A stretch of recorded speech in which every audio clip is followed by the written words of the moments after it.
The Empire's on the run. Alex Jones and the GCN Radio Network. I began to get into iodine a few years ago because it was helping me and my family so much get healthy and detoxify. Most people know that iodine deficiency has been a crisis around the world. Iodine is key to so many of the body's functions, especially the thyroid. I discovered a product being developed by Dr. Group. You now know it as Survival Shield True Nascent Iodine that your body can really absorb. Then, about a year ago, he said, listen, if you think this is powerful, I'm going to come out with rare earth, deep earth crystals. And the results that I personally have had have been life-changing. Nobody else has got iodine based on these pure crystals, ladies and gentlemen. This is innovating, and the best part is it helps fund Infowars.com, the radio show, the TV show, the whole media operation promoting true libertarian ideas. For a limited time, experience the ancient power of Survival Shield X2. Take advantage of this unprecedented 30% off Super Detox Special at InfoWarsLife.com. This is Leanne McAdoo for InfoWarsLife.com. I'm here with Dr. Edward Group, master herbologist and chief formulator behind the InfoWars Life products. Dr. Group, what have you been hearing from women who've started taking Super Female Vitality? You know, we've heard the reviews and feedback from Super Male Vitality, from emails to even excited callers on the radio. Now, the answer for women is here. A new formulation specifically designed for the female body, Super Female Vitality, delivers 10 key herbs that work synergistically to revitalize the unique biology of women. I'm so glad that you guys made this for women. When he brought me home the bottle of Super Female, I had tons of energy, tons of motivation, a lot of drive. My husband thinks I've been in a better mood. Our relationship, all I can say, is it's a lot better now. I've just started taking Super Female Vitality from InfoWarsLife.com. Supplies are limited, so secure yours today at InfoWarsLife.com, InfoWarsStore.com, or dial 1-888-253-3139.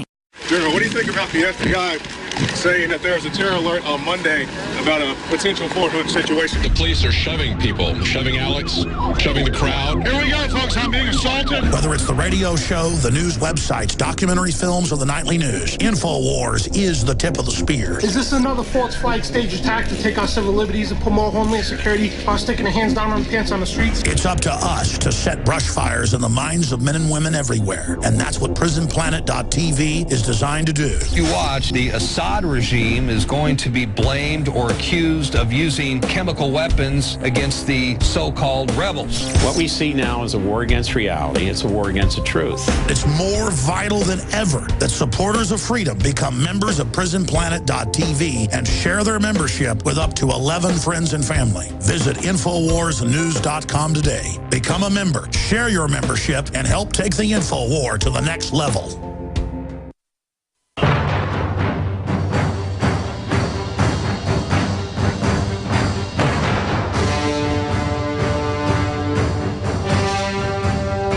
Crashing through the lies and disinformation. It's Alex Jones on the GCN Radio Network. Waging war on corruption. Again, thank you for joining us on this live Monday edition. Going back to Pastor Chuck Baldwin here in just a moment. First off, please don't forget this hour is brought to you by the great folks at MyPatriotSupply.com/Alex. There you'll find some of the best storable foods out there at very affordable, low prices. It's non-GMO. They've got great customer service and a lot of other key preparedness items. MyPatriotSupply.com/Alex. MyPatriotSupply.com/Alex. You can find all those specials at 866-229-0927. And also don't forget everything on the shopping cart, InfoWarsStore.com, the giant shopping area, is 10% off. It's the back-to-school, Stop the Brainwashing special, end-of-summer special.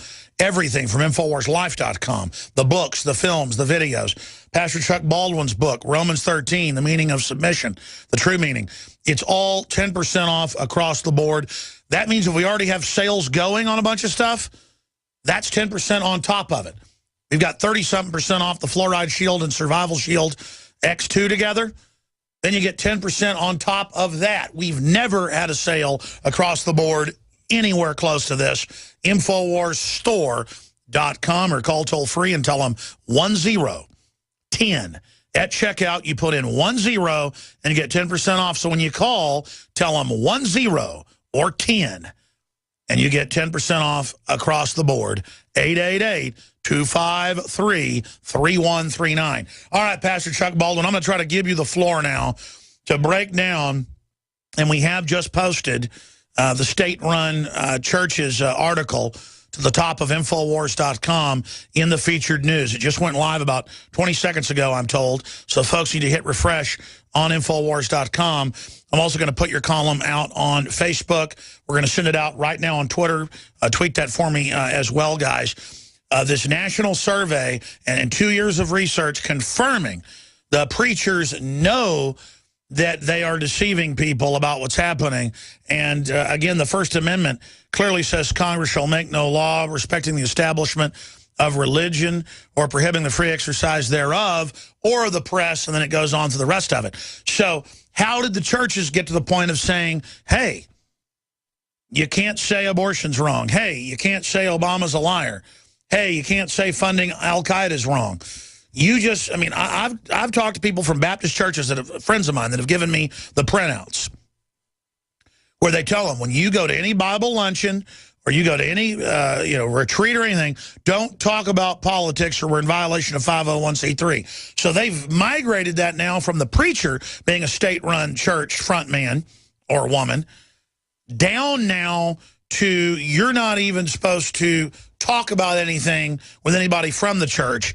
I mean, these are now state-run cults. And if a tree fell and nobody heard it, did it make a sound? I talk to these preachers, some of these, big megachurch preachers, and I'll say, hey, are you part of the clergy response team? And they'll go from being all fake and nice to like, hey, I can't talk to you. So a lot of them, it's beyond just being scared. They are knowing agents of the state. They think that secures them not being messed with the IRS. They ought to be worried about God. They ought to be worried about what this country's turning into, even if they don't even believe in God and they're just a fake preacher there to make money. A lot of them are. Shouldn't they be worried about where this country's going? Pastor, break it down for folks. Well, you're exactly right. And at the end of the column, I mentioned the part of the survey where that you just alluded to, where that they asked the survey question at the end that I relayed is, what is the reason for this? And in the article, I exposed how that 90% of the pastors that were surveyed indicate that they know that the Bible speaks to these salient issues that you deal with every day, and so do I, but they refuse to deal with them because they're controversial. And in the article, it also points out the 5 measures of success that the pastors look to determine the success of their work.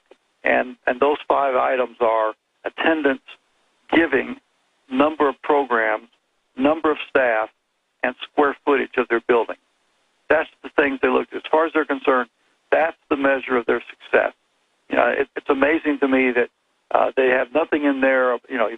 Where do you find that in the book of Acts? Where do you find that in the early church? Where do you find any of that in the Bible whatsoever? Attendance, giving, number of programs, number of staff, square footage. So anything that they think is going to diminish any one of those 5 items, success items, are going to be avoided like the plague by these pastors. And so they refuse to deal with the issues, even though they know that they are biblically based. Now, to me, that was a great revelation, because now we're not talking about ignorance. We're talking about deliberate disobedience. So when you get down to the bottom of the article and you say, okay, what was the number one reason why the pastors refuse to deal with the issues, outside of the fact that it's controversial and it may interfere with their success? And you got it. The 501c3 IRS tax exempt status, turning churches into nonprofit charity corporations. So now we see where it's more than just the fear of not being successful. It's more than just, all right, I may lose people, I may lose giving, I may lose my success rate among the community. It's more than that. Now it's fear of losing tax-exempt status, fear of losing the contributions that may result from the loss of the tax-exempt status. So, of course, this goes back to 1954 when LBJ, then Senator, introduced this monster into the Senate. It became law, and now we've been dealing with it for all these years. And it, of course, has evolved to what it is today. And what it is today is an axe that's being held over the necks of the pastors, intimidating them from saying anything that might be deemed political, and as you know, especially on the so-called conservative side of the issue, so that they will be silenced as a church, which is the greatest opportunity, the greatest force for good in the country is the pulpits of America. I mean, where would America be, Alex, without the Black Regiment pastors of colonial America in 1775 and 76? Where would we have been? There would have been no Bunker Hill. There would have been no shot fired heard around the world. There would have been no Declaration of Independence. There would have been no separation from Great Britain.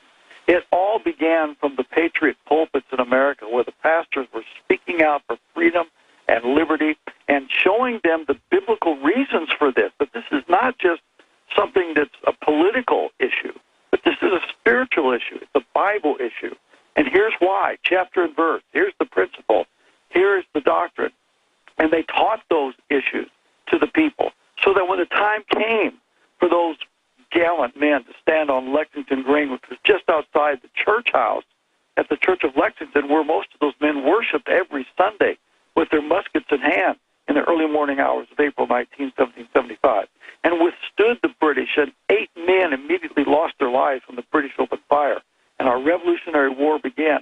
That could have never happened except that Pastor Jonas Clark, pastor of the Church of Lexington, had for years and years taught his men these fundamental principles of liberty. That's right. And the British newspapers, as I know you write in your book, but I've looked it up, it's on record, cursed what they called the Black Brigades, and they knew full well who led the American Revolution. Absolutely, and they gave due credit. That's why they call them the Black Regiment, because they saw them as the leaders of the rebellion, of the fight for revolution.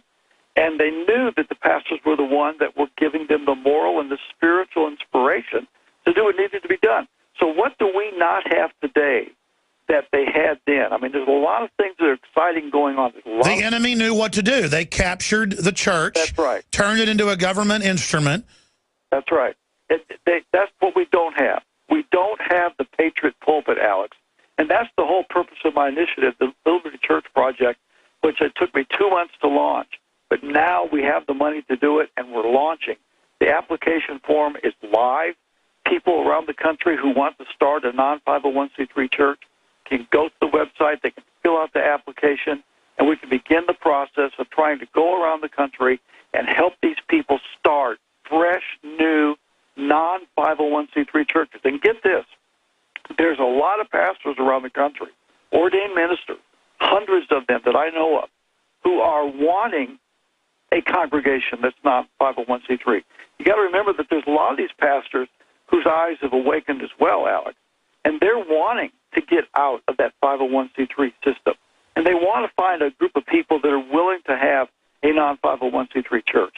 And they, if we can get together these ministers, kind of like a glorified eHarmony.com, where we're matching these independent pastors that are willing to speak out on the issues, and these people that are sick and tired of these 501c3 churches where the pastors refuse to say anything from the pulpit that's controversial, and get these people together so that they can start some brand new non-501c3 churches. And you're right also, Alex, when you said that this could change the country, because the way the pulpits go, the way the church goes, is the way that the nation goes.